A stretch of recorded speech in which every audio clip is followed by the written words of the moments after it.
విశేషంగా అల్లుడి గారికి వంట చేసి పెట్టారు. ఆ అల్లుడు ఒక్క పూట మా అత్తగారింట్లో భోజనం ఇంత మధురంగా ఉంటే నేను శాశ్వతంగా అత్తగారింట్లో ఉంటే రోజు ఇలాగనే భోజనం చేయొచ్చును కదా అనుకున్నాడు. వారం రోజులు ఉన్నాడు. అత్తగారు మామగారు వండి వడ్డిస్తూనే ఉన్నారు. అల్లుడు మాత్రం వెళ్ళడం లేదు. నెల అయింది, అల్లుడు వెళ్ళలా. 6 నెలలు అయింది, అయినా అల్లుడు వెళ్ళలా. పాపం అత్తగారు మామగారు వండి వడ్డిస్తూనే ఉన్నారు. అల్లుడు వచ్చి 6 మాసాలు అయింది. శుభ్రంగా తినటం, నిద్రపోవటం, వీళ్ళు వండటం వడ్డించడం ఇలా ఉండగా ఒక రోజున మధ్యాహ్నం పూట భోంచేసిన అల్లుడు శుభ్రంగా భోంచేసి పందిరి మంచం మీద పండుకొని నిద్ర పట్టక గూట్లో చాక్ పీస్ ఉంటే గోడ పైన ఒక శ్లోకం రాశాడు. స్వస్త్రగృహం శాశ్వత పరమ సౌఖ్యం అని రాశాడు. దాని అర్థం అత్తగారిల్లు ఏ అల్లునికైనా ఇంద్ర పదవితో సమానంతమైన వైభవం అని రాసి నిద్రపోయినాడు. మధ్యాహ్నం భోజనానికి బావమరిది షాపు నుంచి ఇంటికి వచ్చాడు. ఆ శ్లోకం చదివాడు. ఓహో, మా బావ కదిలే పరిస్థితిలో లేడని ఆ శ్లోకం కింద ఇంకో శ్లోకం రాశాడు. రాత్రంచ ధనం చాపల్య సునక సమాన అని రాశాడు. అంటే ఏ అల్లుడైనా అత్తగారింట్లో 3 రాత్రుల కంటే ఎక్కువగా ఉంటే అతను సమానము అని రాశాడు. అయినా సరే ఆ అల్లుడు వెళ్ళలేదు. చివరికి అత్త మామ ఏమయ్యా అంత పబ్లిక్గా గోడ మీద రాసిన నువ్వు పోవా ఏమిటి అనేసరికి ఆ అల్లుడు అన్నాడు, ఓ మామగారు, ఓ అత్తగారు, మీరు చెప్పినట్టుగా 3 రాత్రులు గడవలేదు కదా అన్నాడు. అప్పుడు అత్తగారు అన్నారు, ఇదేమిటయ్యా నువ్వు వచ్చి 6 మాసాలు అవుతుంటే 3 రాత్రులు గడవలేదంటావేమిటన్నారు. కార్యవేశ ప్రముఖులారా, బంధువులారా, కుల పెద్దలారా, జేరేరు కథ మీ అందరికీ తెలిసిందే. ఇది అక్కడి నుంచి ఇష్టం లేనటువంటి కొంతమంది వైశ్యులు ఆ పక్క నుంచి లేచి ఇలా అంటున్నారు, ఓ బంధువులారా, మీరేం మాట్లాడుతున్నా అర్థమైందా? ఆ విష్ణువర్ధనుడి వివాహం చేసుకోవడానికి బ్రహ్మచారి కాదు, ఇంటి దగ్గర 50 మంది భార్యలుండి కూడా భోగలాలసతో కామాంధత్వంతో మన వాసవిని చూచి మోహించాడు. ఈ బహుభార్యానాథునికి మన వాసవినిచ్చి వివాహం చేయరాదు అన్నారు ఆ వర్గం వారు. వెంటనే ఈ వర్గం వారు అంటున్నారు, ఏమిటేమిటి, ఆ విష్ణువర్ధనునికి అధిక మంది భార్యలనంత మాత్రాన అతను దుష్టుడా, దుర్మార్గుడా? ఆ లెక్కన శ్రీకృష్ణునికి 8 మంది అష్టభార్యలే ఉన్నారని శ్రీకృష్ణుడు దుష్టుడా, దుర్మార్గుడా? విష్ణువర్ధనుడు పరమ శివభక్తుడు. అలాంటి మహానుభావునికి మన వాసవిని ఎందుకిచ్చి వివాహం చేయరాదు? ఒకవేళ మనం వివాహం చెయ్యము అంటే ఆ విష్ణువర్ధనుడు మన పైన దండెత్తుతానన్నాడు, యుద్ధం చేస్తానన్నాడు, వైశ్యులందరినీ హతమారుస్తానన్నాడు, వాసవిని ఎత్తుకుపోతానన్నాడు. ఒక్క వాసవిని ఆ రాజుకిచ్చి పెళ్లి చేస్తే పోయేదానికి యుద్ధాలు ఎందుకు, రక్తపాతాలు ఎందుకు, అసలు ఈ సమావేశాలు ఎందుకు? వెంటనే వివాహం చేయండి అన్నారు ఆ వర్గం వారు. వెంటనే ఈ వర్గం వైశ్యులు అంటున్నారు, ఓ బంధువులారా, ఒక్క క్షణం ఆలోచించండి. మీరు చెప్పినట్టుగా ఆ విష్ణువర్ధనునికి మన వాసవినిచ్చి వివాహం చేస్తే ఆ తర్వాత ఏమవుతుందో తెలుసునా? విష్ణువర్ధనుని కన్నా మహాక్రూరులు, దుష్టులు, దుర్మార్గులైన బరబర దేశం మహారాజు, కళింగ దేశం మహారాజు మన వైశ్యులపైకి దండెత్తి వచ్చి, ఓ వైశ్యులారా, మీ ఇళ్లలో ఉన్న అందగత్తెల్ని, శీలవంతుల్ని, సుందరమైన కన్యల్ని మాకిచ్చి పెళ్లి చేయాలి, లేకపోతే మిమ్మల్ని హతమారుస్తాం అని ప్రతి దుష్ట దుర్మార్గుడు కత్తి చూపించి బెదిరిస్తూ ఉంటే మన ఆర్య వైశ్యులను చేతగాని వాళ్ళలాగా, అసమర్థుల్లాగా మన కులకన్యల్ని ఆ మధ్యమాంసాలు తినే దుష్టరాజులకిచ్చి పెళ్లి చేస్తే మన కులమేం కావాలి, మన వంశ ప్రతిష్టలేం కావాలి, మన కన్యల శీలమేం కావాలి? ఏది ఏమైనా సరే మహారాజుతో యుద్ధానికైనా సిద్ధమే, కానీ మన వాసవిని రాజుకిచ్చి వివాహం చేసేది లేదు, లేదు, లేదు అన్నారు ఆ వర్గం వారు. వెంటనే ఇలా 2 వర్గాల మధ్య తీవ్రమైన వాగ్యుద్ధం నడుస్తూ ఉండగా భాస్కరాచార్యులు వారు వేదిక మీదకి వచ్చారు. శాంతించండి వైశ్యులారా, అందరూ శాంతించి కూర్చోండి, నేను చెప్పినట్టు వినండి అని అందరినీ కూర్చోబెట్టాడు. కుసుమశ్రేష్ఠుని పిలిచాడు. ఈ వివాహ విషయం పైన వాసవి యొక్క అభిప్రాయం ఏమిటో తెలుసుకున్నారా? కాబట్టి వాసవినే వేదిక మీదకి రప్పించి ఆమె మనో అభిప్రాయాన్ని సభాముఖంగా చెప్పించండి, అప్పుడు మనమంతా ఒక నిర్ణయానికి రావచ్చును అని చెప్పగానే కుసుమశ్రేష్ఠి గారు ఆ విరూపాక్షుడిని అంతఃపురానికి పంపించి గృహంలో ఉన్న వాసవిని వేదిక మీదకి రప్పించారు. ప్రజలందరూ కూడా వాసవి చెప్పే మాటపైన ఈ సభ తీర్మానం ఆధారపడి ఉన్నదని ప్రశాంతంగా ఎదురు చూస్తున్నారు. ఆ సమయంలో గల్లు గల్లుమంటూ వాసవీదేవి వేదికను అలంకరించింది. పెద్దలందరికీ నమస్కారం చేసింది. పెద్దలారా, బంధువులారా, కుల పెద్దలారా, గురువర్యులారా, నన్ను ఈ సభ వేదిక మీదకి పిలిచి నా మనో అభిప్రాయం తెలుసుకొని ఆచరించడానికి సిద్ధమైన మీ అందరికీ ముందుగా నా నమస్కారాలు. మీరంతా అనుకుంటున్నట్లుగా నేను మానవ కన్యను కాను. ఆదిశక్తి స్వరూపంతో, పార్వతి అంశతో వాసవి రూపంగా కారణాంతకంగా ఆర్యవైశ్య గృహంలో జన్మించిన ఆదిశక్తిని నేను. వివాహ విషయానికి వస్తే నేను దేవతను, ఆ విష్ణువర్ధనుడు మానవుడు. అతను నన్ను వివాహమాడి భరించలేడు అన్నది వాసవీదేవి. ఈ లోకంలో ఏ జాతి వాళ్ళు ఆ జాతి వాళ్ళనే వివాహమాడాలి. నేను దేవతను, ఆ రాజు మానవుడు. అతను నన్ను వివాహమాడి భరించలేడు అన్నది కన్యకా పరమేశ్వరి. ఆ మాట వినగానే బంధువులందరూ ఆశ్చర్యంతో, ఇదేమిటమ్మా వాసవి, ఏనాడూ లేని విధంగా ఈ రోజు నీవు హఠాత్తుగా వేదిక మీదకి వచ్చి నేను మానవతిని గాను దేవతను నువ్వంటే నువ్వు దేవతవనట్లు మాకు నిదర్శనమేమిటి, ప్రమాణమేమిటి అని ప్రశ్నించారు. అప్పుడు ఆ అమ్మవారు అంటుంది, బంధువులారా, నేను దేవతను అనడానికి అనేక నిదర్శనాలు ఉన్నాయి. నేను జన్మించక ముందు మా తల్లి తండ్రి పుత్రకామేష్టి చేస్తే యాగ ఫలంగా నేను జన్మించలేదా? నేను జన్మించినప్పుడు శిశువు రూపంగా ఉన్నప్పుడు ఉయ్యాలలో ప్రథమ విశ్వరూపాన్ని చూపించాను. ఇవన్నీ నేను దేవతననడానికి నిదర్శనాలు అని వాసవి చెప్పగానే ఆ విరూపాక్షుడు మహా ఉత్తేజపూరితుడైనాడు, ఉత్సాహపూరితుడైనాడు. వెంటనే ఆర్యవైశ్య యోజనులందరినీ సిద్ధం చేసుకున్నాడు. ఓ ఆర్యవైశ్య వీరకిశోరులారా, రండి, యుద్ధానికి సిద్ధం కండి. అవందరూ కవచాలు ధరించండి, రథ గజ తురగ వాహన పరాది సైన్యాన్ని సిద్ధం చేసుకోండి. మనమంతా విష్ణువర్ధనునిపైకి యుద్ధానికి వెళదాం, రాజును సమూలనంగా ఓడించుదాం, ఆర్యవైశ్యుల కీర్తిని ప్రపంచానికి చాటి చెప్దాం. రండి, కథల రండి, తరల రండి, మనకు ఆదిశక్తి వెన్నంటి ఉన్నది, మనకు అపజయం లేనే లేదు అని ఉత్తేజకరమైనటువంటి పిలుపునిచ్చాడు. ఆ పిలుపులు విన్న వేలాది మంది సైనికులందరూ విరూపాక్షునితో సమేతంగా యువజనులందరూ విష్ణువర్ధనునిపైకి యుద్ధానికి బయలుదేరారు. అందరూ కవచాలు ధరించారు, రథగజ తురగ వాహన పదాతి సైన్యంతో ముందుకు వెళుతున్నారు. ఆ సమావేశం దగ్గరికి విరూపాక్షుడు సైన్య సమేతుడై అక్కడికి వచ్చాడు. అమ్మ వాసవి, చూడు నా సైన్యం, నీవు ఆజ్ఞించి అనుగ్రహించిన మరుక్షణం నేను ఆ దుష్ట విష్ణువర్ధనుణ్ణి సమూలనంగా ఓడించుతాను, ఆర్యవైశ్యుల కీర్తిని ప్రపంచానికి చాటి చెప్తాను, అనుమతించమ్మా వాసవి అన్నాడు. ఆ మాట వినగానే వాసవీదేవి విరూపాక్షుని యొక్క ఉత్సాహాన్ని, సైనికుల యొక్క బలాన్ని చూసినటువంటి అమ్మవారు గంభీరమైన వదనంతో, అన్నయ్య, నీవు ధరించిన ఆయుధాలు విడిచిపెట్టు, ఈ గదా ఖడ్గాలు విడిచిపెట్టు, యుద్ధం వద్దు అని గంభీరంగా అన్నది అమ్మవారు.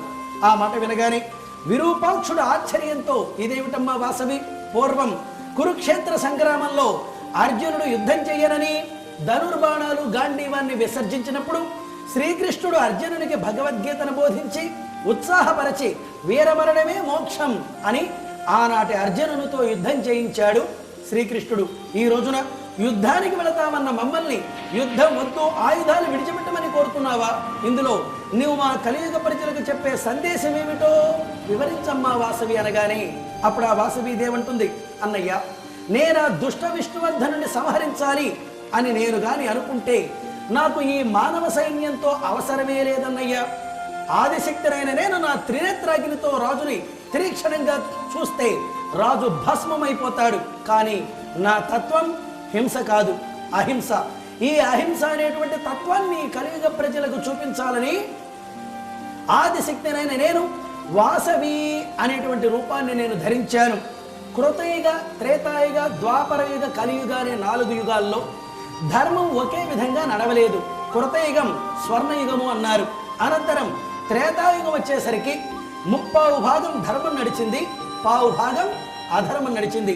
అప్పుడు విష్ణుమూర్తి శ్రీరామావతారాన్ని ధరించి 1/2 దుష్టులందరినీ హింసతో యుద్ధం చేసి అణిచిపెట్టాడు. రామావతారం ఉన్నంతకాలం దుష్టులంతా అణిగి ఉన్నారు. రాముడు ఎప్పుడైతే అంతరించాడో అణిగిన దుష్టులు మళ్ళీ విజృంభించారు, అరాచకాన్ని సృష్టించారు. అప్పుడు ద్వాపరయుగం ప్రారంభమైంది. ఆ ద్వాపరయుగంలో సగభాగం ధర్మం, సగభాగం అధర్మం నడిచింది. ఆ రాముడే మళ్ళీ శ్రీకృష్ణుడై అవతరించాడు. సగానికి పైగా ఉన్న దుష్టుల్ని సంహరించడానికి తానొక్కరికి సాధ్యం కాక కురుపాండవ సంగ్రామం అనేది ఒకటి ఏర్పాటు చేసి సగానికి పైగా ఉన్న దుష్టుల్ని హింసతో అణిచిపెట్టాడు. కృష్ణావతారం ఉన్నంతకాలం దుష్టులు అణిగి ఉన్నారు. ఎప్పుడు కృష్ణుడు అంతర్ధానమైనాడో అణిగిన దుర్మార్గులు మళ్ళీ పెరిగారు, విజృంభించారు, మళ్ళీ అరాచకాన్ని సృష్టించారు. అప్పుడు కలియుగం ప్రారంభమైంది. ఈ కలియుగంలో 30% అధర్మం నడుస్తున్నది, 1/2 ధర్మం నడుస్తున్నది. ఆదిశక్తినైన నేను అవతరించాను. నేను కూడా ఆ రాముని మాదిరిగా, ఈ శ్రీకృష్ణుని మాదిరిగా, నరసింహస్వామి మాదిరిగా దుష్టుల్ని చంపుకుంటూ పోతే పాపాత్ముల్ని సంహరించుకుంటూ పోతే ఈ ప్రపంచం 30% శ్మశానమే మిగులుతుంది. కలియుగంలో దుష్టులను సంహరించడం కాదు, వారిలోని దుష్టత్వాన్ని సంహరించాలన్నయ్యా. మంచి గుణాన్ని మనసులో స్థిరపరచడానికి మాంసఖండమైన శరీరాన్ని హింసించనవసరం లేదు. మానసికంగా దుష్టులలో పరివర్తన రావాలే కానీ మనుషుల్ని చంపవలసిన పని లేదన్నయ్యా. అదే నేను ఈ కలియుగంలో ప్రప్రథమంగా ఆచరిస్తున్నటువంటి అహింస అనేటువంటి సిద్ధాంతానికి ఈ రోజు నుంచి నేను నాంది పలుకుతున్నాను. బంధువులారా, పెద్దలారా, సోదరులారా వినండి. రేపటి రోజు మాఘ శుద్ధ విధియ శతభిష నక్షత్రం బ్రహ్మీ ముహూర్తంలో భగభగా మండేటువంటి అగ్ని జ్వాలల్లో ఈ పంచభౌతిక శరీరాన్ని అగ్ని ప్రవేశం చేస్తాను. దివ్యాత్మ జ్యోతిగా మారుతాను. ఆర్యవైశ్యులకు ఆరాధ్య దేవతనవుతాను. విశ్వ మానవాళికి ఇష్టదేవతనవుతాను. ఇదే నా తత్వం, ఇదే నా సిద్ధాంతం. ఇందుకు పంచభూతాలే సాక్షి అని గంభీరమైన వదనంతో వాసవీదేవి మాఘ శుద్ధ విధి నాడు ఆత్మాహుతి అగ్ని ప్రవేశం చేస్తానని గంభీరంగా ఎప్పుడైతే చెప్పిందో ఆ సభలో ఉన్నటువంటి అనేక మంది వైశ్యులంతా ముందుకొచ్చారు. అమ్మా జగజ్జనని, రేపటి రోజున నీవు అగ్ని ప్రవేశం చేస్తే నీ అహింసాయుత పోరాటానికి తోడుగా మేము అగ్ని ప్రవేశం చేస్తాం, అనుమతించమ్మా వాసవి అని అనేక మంది వైశ్యులు ముందుకొచ్చారు. అప్పుడు వాసవీదేవి అంటుంది, బంధువులారా, నేను మిమ్మల్ని అగ్ని ప్రవేశం చేయండి అని నేను మీకు చెప్పలేదు, కానీ అహింసాయుత పోరాటానికి తోడుగా మీరు నాతో పాటు అగ్ని ప్రవేశం చేస్తామని మీరు అంటున్నారు గనక అలా అగ్ని ప్రవేశం చేసే వారికి కొన్ని అర్హతలు, కొన్ని అనర్హతలు నేను చెప్తాను. అలాంటి వారే అగ్ని ప్రవేశానికి రావాలి. అనర్హతలు ఉన్న వాళ్ళు ఇంట్లోనే ఉండాలి. అనర్హతలు ఏమిటి, అర్హతలు ఏమిటి అమ్మవారు చెప్తుంది. ముందుగా అర్హతలు, అతి వయోవృద్ధ దంపతులు మాత్రమే నాతో పాటు అగ్ని ప్రవేశం చేయాలి. ఆ వయోవృద్ధ దంపతులు కూడా మనమలు, ముదిమనమలు, సంతానాన్ని అభివృద్ధి చేసుకున్న వారే నాతో పాటు అగ్ని ప్రవేశం చేయాలి. సంతానం లేని వారికి అగ్ని ప్రవేశ అర్హత లేదు. బాల బాలికలకి అగ్ని ప్రవేశ అర్హత లేదు. భర్త లేని స్త్రీలకి, భార్య లేని పురుషులకి అగ్ని ప్రవేశ అర్హత లేదు. అనారోగ్యవంతులకి అగ్ని ప్రవేశ అర్హత లేదు. అలా అర్హతలు, అనర్హతలు. ఈ అగ్ని ప్రవేశానికి చేసేటువంటి వయోవృద్ధులు కూడా ఒక్క గోత్రానికి ఒక్క దంపతులు మాత్రమే అగ్ని ప్రవేశం చేయాలి. ఒక గోత్రానికి 3, 4 దంపతులు ఉన్నా వారెవరికి అగ్ని ప్రవేశ అర్హత లేదు. ఒక గోత్రానికి ఒక దంపతులు. అలా అర్హతలు ఉన్నటువంటి వారు వెంటనే ముందుకు రండి అనగానే 714 గోత్ర వైశ్యుల్లో 102 గోత్రీకులు ముందుకు వచ్చేశారు. వాళ్ళందరికీ భాస్కరాచార్యులు వారు వీర కంకణాలు ధరింపజేస్తూ ఉన్నాడు. వీర కంకణం అంటే శివుని దగ్గర ప్రమాణం చేయటం. మేము ఎవరి బలవంతము లేకుండా మా ఇష్టపూర్తిగా కైలాస వైకుంఠ మోక్ష స్థానాలకు వెళ్ళాలనే తలంపుతో మేము ఈశ్వరుని దగ్గర ప్రమాణం చేసి కంకణం ధరించుకుంటున్నామని ప్రమాణం చేస్తే గురువు గారు 16 దారాలతో ఉన్న తోరాన్ని చేతికి అలంకారం చేస్తారు. అలా వీర కంకణాలు ధరించుకున్నారు. ఆ విధంగా 103 అగ్నిగుండాలు కావాలి అన్నది కన్యకా పరమేశ్వరి. ఆ విధంగానే శూద్రులందరినీ పిలిపించారు. మాకు 3 రోజుల్లో 103 అగ్నిగుండాలు కావాలి. ఒక్కొక్క అగ్నిగుండం 18 అడుగులు వెడల్పు, 18 అడుగులు పొడవు, 18 అడుగులు లోతు. అలా ఒక్కో అగ్నిగుండం ఉండాలి. గుండానికి గుండానికి మధ్య దూరం 18 అడుగులు ఉండాలి. పెనుగొండ నుంచి నగరేశ్వర స్వామి దేవాలయ ప్రాంగణం నుంచి ముక్కామల అనే ఈ 2 గ్రామాల మధ్య అర్ధచంద్రాకార వృత్తిలో గోదావరి నది ఒడ్డున ఈ అగ్నిగుండాలు సిద్ధం చేయాలి. అంటే పేరవాలి అన్నది అమ్మవారు. ఈ అగ్నిగుండాలు అర్ధచంద్రాకారంగా పేరవాలి అన్నటువంటి సందర్భంగా అగ్నిగుండాలు పేర్చినటువంటి ఊరినే పేరవాలి, పేరవాలి, పెరవలి, పెరవలి అనే పేరుతో ఈనాటికి పిలువబడుతున్నది.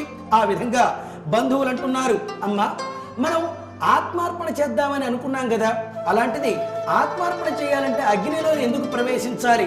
జల ప్రవేశం, వాయు ప్రవేశం, తేజో ప్రవేశం, ఇట్లా మిగతా చతుర్భూతాల్లో మనం ప్రాయోపవేశం చేయకూడదా అన్నారు బంధువులు.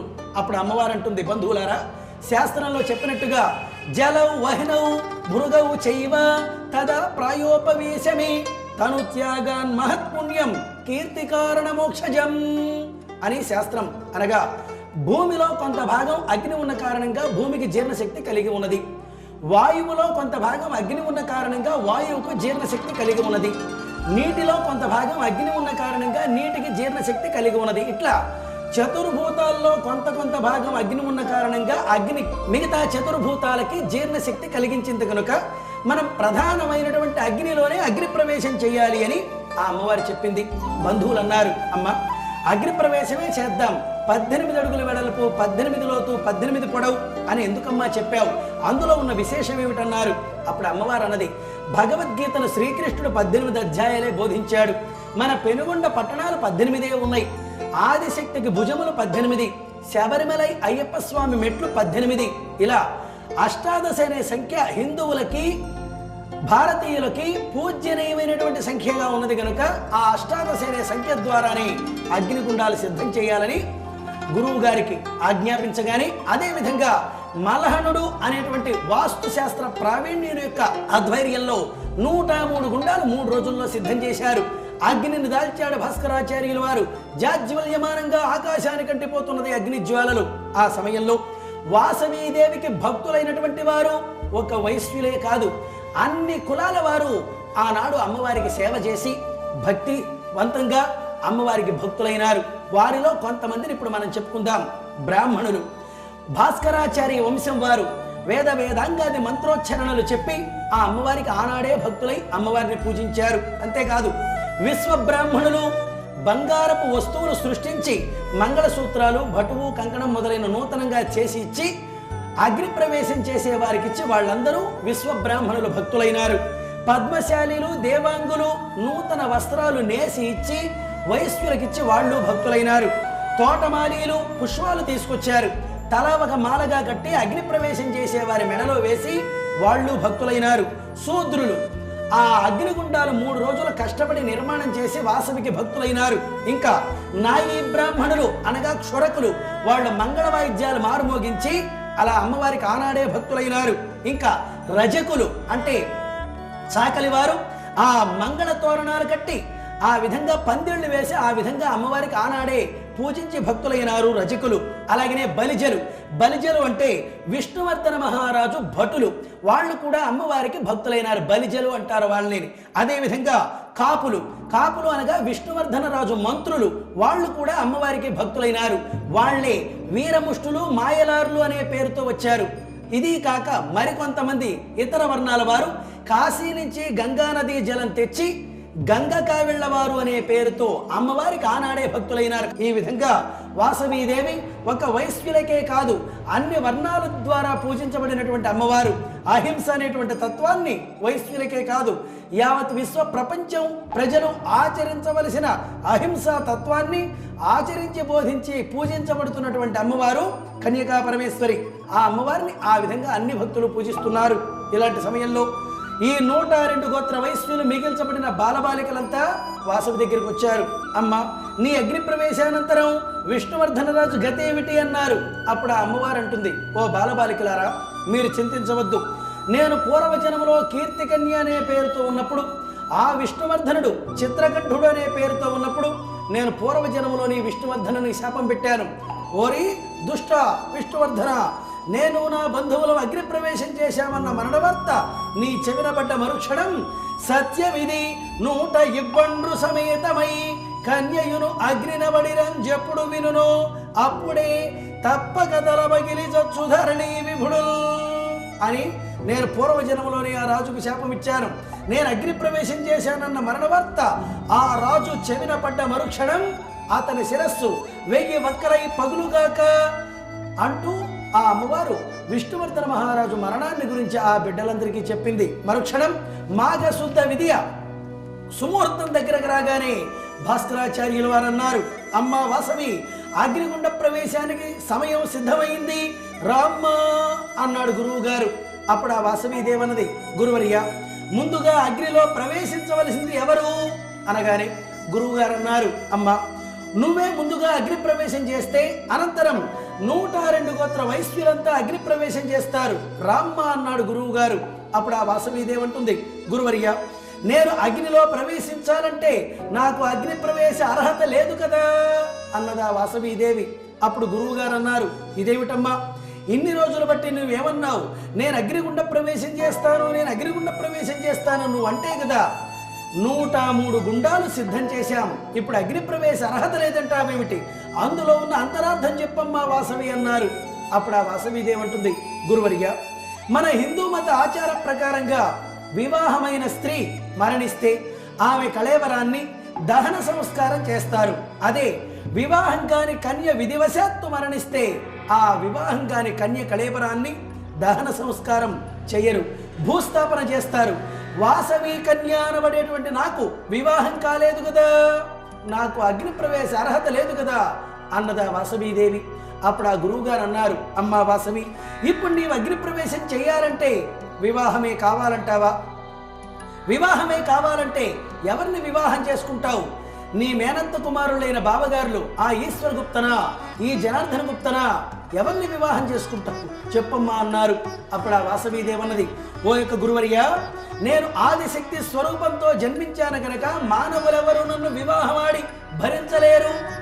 ఆదిశక్తి స్వరూపంతో పార్వతి అంశతో జన్మించిన నేను నన్ను వివాహమాడే అర్హత ఆ ఈశ్వరునికే ఉన్నది అన్నది వాసవీదేవి. అప్పుడు గురువుగారు అన్నారు, అమ్మా, ఆ ఈశ్వరుడు లింగ రూపంలో ఉన్నాడు కదా, ఆయన రావడం ఎట్లా, నీ మెడలో మంగళ సూత్రధారణ చేయడం ఎట్లా, మేమంతా అగ్ని ప్రవేశం చూడడం ఎలా అనగానే అప్పుడు ఆ వాసవీదేవన్నది, గురువర్య, ఈ యొక్క సుముహూర్తంలో నేను పార్వతి అంశతో ఆ పరమేశ్వరుణ్ణి పిలిచిన తక్షణం స్వామి ప్రత్యక్షమై రాగలడు, నా మెడలో మంగళ సూత్రధారణ చేయగలడు, మీరంతా చూడగలరు అని ఆ వాసవీదేవి పరమేశ్వరుని యొక్క లింగం దగ్గరికి వెళ్ళి, పరమేశ్వర, ప్రాణనాథ, మనోనాయక, దీనబంధో, హృదయ నివాస అంటూ ప్రార్థించేసరికి తళుక్కుమనేటువంటి మెరుపులతో ఆ పరమేశ్వరుడు లింగంలో నుంచి ప్రత్యక్షమై గర్భగుడిలో నుంచి వచ్చి వాసవి పక్కనే నిలుచున్నాడు.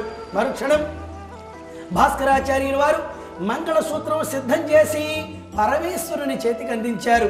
ఆ సమయంలో కుసుమశ్రేష్ఠ కుసుమాంబ దంపతులు విరూపాక్షుడు కాశీ గంగా నదీ జలాన్ని తెచ్చి పరమేశ్వరుని యొక్క పాదాలు కడిగి ఆ గంగా నదీ జలాన్ని తమ శిరోభాగం పైన చల్లుకున్నారు. వెంటనే ఆ పరమేశ్వరుడు వాసవి మెడలో మంగళసూత్ర ధారణ చేస్తూ ఉండగా, బాజా భజంత్రీలు మంగళ వాయిద్యాలు మారుమోగుతూ ఉండగా, అశేష భక్తి జనుల భక్తిపూరిత వీక్షణాలతో ఉండగా, రమ్యాతి రమ్యంగా ఉన్నటువంటి ఆ సమయంలో భాస్కరాచార్యులు వారు పెళ్లి మంత్రం చదువుతున్నారు.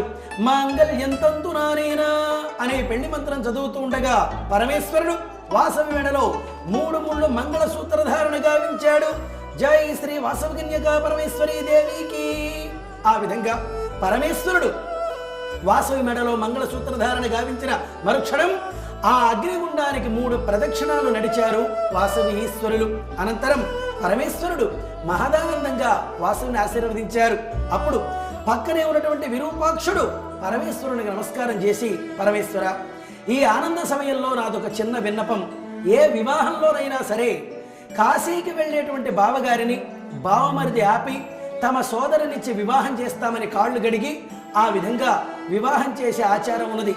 నా అదృష్ట ప్రకారంగా సాక్షాత్తు కాశీనాథుడైనటువంటి ఈశ్వరుడే నాకు బావగారైనారు. ఓ పరమేశ్వర, ఈ ఆనంద సమయంలో నాదొక చిన్న కోరిక. పూర్వం మీరు మార్కండేయుని ప్రాణాన్ని కాపాడటానికి మీరు యమధర్మరాజుని ఓడించి పారద్రోలారు. అదేవిధంగా అనేక మంది భక్తులైనటువంటి 102 గోత్ర వైశ్యుల్ని మీరు రక్షించడానికి దుష్ట విష్ణువర్ధనుడిని అంతం చేయండి స్వామి. ఒక్క విష్ణువర్ధనుడిని అంతం చేస్తే ఇక్కడ ఉన్న 102 గోత్ర వైశ్యులు మహాభక్తులు జీవిస్తారు. ఈ పుణ్యం మీరు చేయండి స్వామి. ఆ విధంగా మా భక్తుల్ని కాపాడండి స్వామి. ఇదే నా కోరికని వేడుకున్నాడు విరూపాక్షుడు. మహదానందం చెందినటువంటి ఆ పరమేశ్వరుడు వైశ్యుల దగ్గరకు వచ్చాడు. ఓ వైశ్యులారా, మీరు అగ్నిగుండాల దగ్గర నుంచి బయటికి రండి. నేను ఇప్పుడే ఆ దుష్ట విష్ణువర్ధనుని అంతం చేస్తాను. మీరు నుండి 100 ఏళ్ళు దీర్ఘాయుర్దాయవంతం ఉండే వరకు ఆయురారోగ్యాలతో భోగభాగ్యాలతో జీవించండి. రండి, నేనున్నాను, మీకు ఎలాంటి భయము లేదు. ఆ అగ్నిగుండాల దగ్గర నుంచి బయటికి రండి అని పరమేశ్వరుడు ఆ వైశ్యులందరినీ పిలిచారు. ఆ మాటలు విన్నటువంటి 102 గోత్ర వైశ్యులు అగ్నిగుండాల దగ్గర దుఃఖించేశారు. పరమేశ్వర, మీరు మా ఆర్య వైశ్యుల్ని ఏమనుకుంటున్నారు స్వామి? ఆ దుష్ట విష్ణువర్ధనునికి భయపడి మేమిక్కడ అగ్ని ప్రవేశం చేస్తున్నామని మీరు అనుకుంటున్నారా? అలా ఆ రాజుకు మేము భయపడిన వాళ్ళమే అయితే వయోవృద్ధ దంపతులమైన మేమెందుకు అగ్ని ప్రవేశం చేస్తాం అంటే ఆ రాజు వచ్చి వయోవృద్ధులపైన యుద్ధం చేస్తాడనా? ఇక్కడ యువతీ యువకులతో కదా యుద్ధం చేసేది. అంటే మేము ఆ రాజుకు భయపడి కాదు స్వామి, మోక్షమును పొందవలనని మేము ఈ అగ్నిగుండ ప్రవేశాన్ని మా జీవిత పరమావధిగా మేము భావించి అగ్నిగుండ ప్రవేశం చేస్తున్నాం, కానీ ఆ దుష్ట విష్ణువర్ధనునికి భయపడి కాదు స్వామి. ఈ రోజున మీరు మమ్మల్ని అగ్నిగుండాల దగ్గర నుంచి బయటకు రండి, మీ శేష జీవితం ఉన్నంత వారం జీవించవచ్చును అని మీరు అన్నారు కదా. ఎంతకాలం జీవించాలి స్వామి? మేము వయో వృద్ధత్వంతో కళ్ళు కనపడక, చెవులు వినపడక, అవయవ పటుత్వం తప్పి ఆ వృద్ధాప్య నరకాన్ని అనుభవించి ఎప్పుడో ఒకప్పుడు జీవితాన్ని చాలించవలసిందే కదా స్వామి. అంతేకాక మీరు ఇచ్చినటువంటి ప్రాణభిక్షతో నిండు నూరేళ్ల జీవితాన్ని అనుభవించమన్నారు కదా. మేము ఈ అగ్నిగుండాల దగ్గర నుంచి బయటకు వచ్చి ఆ గురువులు కట్టినటువంటి వీర కంకణాలను తెంచి మేము గాని జీవిస్తే ఇతర వర్ణాల వారంతా మమ్మల్ని ఆక్షేపించరా? అరెరెరే, ఈ వైశ్యులు అగ్నిగుండ ప్రవేశం చేస్తామని ప్రమాణం చేసి శివుని దగ్గర వీర కంకణం ధరించుకొని మళ్ళీ జీవించిన వారు వైశ్యులు, మాట తప్పిన వారు వైశ్యులు అనే అవమాన భారంతో ఎంతకాలం మేము జీవించాలి స్వామి? మేము ప్రాణము కన్నా మానమే ముఖ్యమైనటువంటి ఆదర్శంగా ఆర్యవైశ్యులం ఇక్కడ అగ్నిగుండ ప్రవేశం చేస్తున్నాం. పరమేశ్వర, ఈ అగ్నిగుండం ప్రవేశం ద్వారా మాకు కైలాసాన్ని అనుగ్రహించండి, ఇదే మా కోరిక అని వేడుకున్నారు. నిజమైనటువంటి భక్తిని మెచ్చినటువంటి ఆ పరమేశ్వరుడు, ఆర్యవైశ్యులారా, మీ అగ్నిగుండ ప్రవేశ విశేషాన్ని భావి ప్రపంచ ప్రజలకు తెలియాలనేటువంటి ఉద్దేశ్యంతో నేను మిమ్మల్ని ఆ విధంగా ప్రశ్నించానే గాని మీ భక్తి ప్రపత్తులు నాకు తెలుసును. ఇలాంటి ఈ శుభ సమయంలో నేను మీకు ఒక వరం ఇస్తున్నాను. ఓ వైశ్యులారా, అగ్నిగుండ ప్రవేశం ద్వారా మీరు మరణించరు, అగ్ని పునీతులై సశరీరంతో మీరు మా కైలాసానికి వచ్చి శాశ్వతంగా నిలిచి ఉందురుగాక అని పరమేశ్వరుడు ఆశీర్వదించాడు. ఆ విధంగా ఆ వైశ్యులను ఆశీర్వదించినటువంటి పరమేశ్వరుడు వాసవి దగ్గరికి వచ్చాడు. ఓ ప్రాణేశ్వరి, ఎప్పుడొస్తావు ఈ పుట్టింటి నుంచి నీ మెట్టినిల్లైన కైలాసానికి అన్నాడు పరమేశ్వరుడు.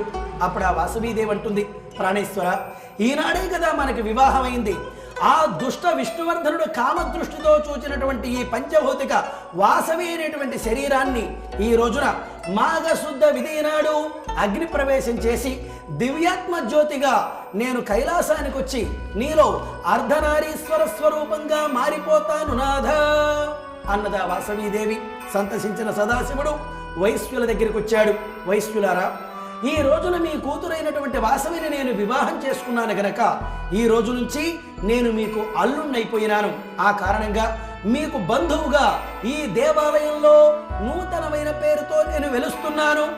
ఆర్య వైశ్య నగరులు అనే పేరు మీకున్న కారణంగా నగర ఈశ్వరుడు శ్రీ నగరేశ్వర స్వామి అనే పేరుతో ఈ దేవాలయంలో వెలుస్తున్నాను అని ఆ ఈశ్వరుడు ఇందాక ప్రత్యక్షమైన లింగంలోకి వెళ్ళి స్వామి అంతర్ధానమైనాడు. మరుక్షణం ఆ లింగానికి ఎదురుగా రెండవ పెద్ద నంది ప్రత్యక్షమైంది. ఈ ప్రపంచంలో ఏ శివాలయానికైనా ఒక లింగానికి ఒక నంది మాత్రమే ఉంటుంది, కానీ ఒక పెనుగొండలోని నగరేశ్వరాలయంలో మాత్రం ఒక లింగానికి రెండు పెద్ద పెద్ద నందులు ఉంటాయి. ఎందుకు ఒక లింగానికి రెండు నందులు అనగా పురాతనమైన పేరుతో ఈశ్వరుడు అనే పేరుతో ఉన్నప్పుడు పురాతనమైనటువంటి ద్వాపరయుగ నంది, అలాగనే ఇప్పుడు ఆ లింగంలోనే నగరేశ్వరుడు అనే పేరుతో నూతనమైన పేరుతో ఉన్న కారణంగా కలియుగ నూతన నంది. రెండు నందులు పక్క పక్కనే ఈ రోజున మనం పెనుగొండలో దర్శించవచ్చును. పరమేశ్వరుడు ఎప్పుడైతే అంతర్ధానమైనాడో ఆర్యవైశ్యులంతా కూడా వాసవీదేవి దగ్గరికి వచ్చారు. అమ్మా వాసవి, ఇప్పుడు నీకు వివాహమైంది కదా, నిన్ను ఏ పేరుతో పిలవాలి? వాసవి అనాలా, వాసవాంబ అనాలా, ఏ పేరుతో పిలవాలి అన్నారు. అప్పుడు ఆ వాసవీదేవి అంటుంది, ఓ బంధువులారా, నేను అగ్ని ప్రవేశ అర్హత కోసం నా నాథుడైన ఈశ్వరునితో మంగళసూత్ర ధారణను నేను జరిపించుకున్నానే కానీ నాకు భర్తతో సంగమం జరగలేదు. నేను ఆ జన్మ బ్రహ్మచారిణిని, నేను కన్యను కాను, కన్యకను. ఈ రోజు నుంచి మీరు నన్ను కన్యక పరమేశ్వరి అని పిలవాలి అన్నది అమ్మవారు. మరొక్కసారి చెప్పుకుందాం. ఏమిటనగా, ఏ స్త్రీ అయినా సరే పుష్పవతి కాకముందు బాలిక అంటారు, పుష్పవతై వివాహం కాని మధ్య కన్య అంటారు. మంగళసూత్ర ధారణ జరిగి భర్తతో సంగమం జరిగిన మధ్యకాలంలో కన్యక అంటారు. ఎప్పుడు భర్తతో కాపురానికి వెళితే అప్పుడు శ్రీమతి అంటారు. అందుకే అమ్మవారు అంటుంది, నేను అగ్ని ప్రవేశ అర్హత కోసం నా నాథుడైన ఈశ్వరునితో మంగళసూత్ర ధారణను నేను జరిపించుకున్నానే గాని నాకు భర్తతో సంగమం జరగలేదు, నేను ఆ జన్మ బ్రహ్మచారిణిని, నేను కన్యను కాను. ఈ క్షణం నుంచి మీరు నన్ను కన్యకా పరమేశ్వరి అని పిలవాలి అన్నది అమ్మవారు. ఆ క్షణం నుంచే కన్యకా పరమేశ్వరి అనే పేరు వాసవితో పాటు ప్రారంభమైంది.